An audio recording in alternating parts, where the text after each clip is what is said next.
வணக்கம் ஃப்ரெண்ட்ஸ். இன்னைக்கு பார்த்தீங்கன்னா, காலையில இட்லி, புதினா சட்னி, மதியம் லஞ்சுக்கு லெமன் ரைஸ் பண்ணியிருந்தோம். அதுக்கப்புறம் ட்ரெஸ் வாஷிங் அனைவருக்கும் கொஞ்சம் வணக்கம். இன்னைக்கு இருந்தது. நம்ம அது பார்க்க முடிச்சுட்டு, போறோம்னா, அதுக்கப்புறமா டிஎன்பிடி பேப்பர் 2 மேக்ஸ்ல தடுப்பு வந்து சுவருக்கு ஒரு லாஸ்ட் தடி இயர் கட்டி நடந்த இருந்தோம். அது கொஸ்டின் முடிச்சுட்டு, பேப்பர்லேருந்து ஒரு அதுக்கப்புறம் ஸ்டடீஸ் சம்மையும் டைம் சால்வ் பண்ண பண்ணிட்டோம். போறோம். அத கேள்வி என்னன்னா, 600இன் எக்ஸ் சதவீதம் என்பது 450 எனில் எக்ஸின் மதிப்பு என்ன அப்படின்னு கேட்டிருக்காங்க. ஃபர்ஸ்ட் என்ன கொடுத்துருக்காங்கன்னா, அதை எடுத்து எழுதிப்போம். ஸோ 600 பெருக்கல் எக்ஸ் பை 100 ஈக்குவல் டு 415 எடுத்துக்கலாம்.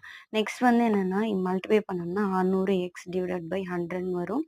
450 அப்படியே வச்சு போகிறோம்.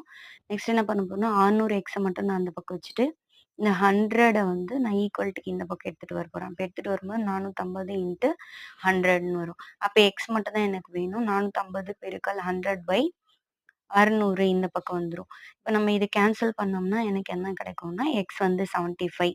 சப்போஸ் எனக்கு புரியல, எனக்கு மேத்ஸ் கஷ்டமா இருக்கும் அப்படின்னா, எப்படி சால்வ் பண்ணணும்னா இங்க பார்த்துக்கலாம். 6 7s ஆர் 42. அப்ப ரிமைனிங் 3 இருக்கு. அப்ப 0 ஆட் பண்ணோம்னா 30. அப்ப 6 5s are 30. So 675s are 450. So எக்ஸோட வேல்யூ வந்து 75. அவ்வளோதாங்க. பிடிச்சிருந்தா லைக் பண்ணுங்க. சப்ஸ்கிரைப் பண்ணி வச்சுக்கோங்க. புரிஞ்ச புரிஞ் சம்ஸ் புரிஞ்சா மேலும் இது மாதிரி சம்ஸ் தேவைனாக்கா பார்க்கலாம் நெக்ஸ்ட் வீடியோல. தேங்க் யூ ஃபார் வாட்சிங்.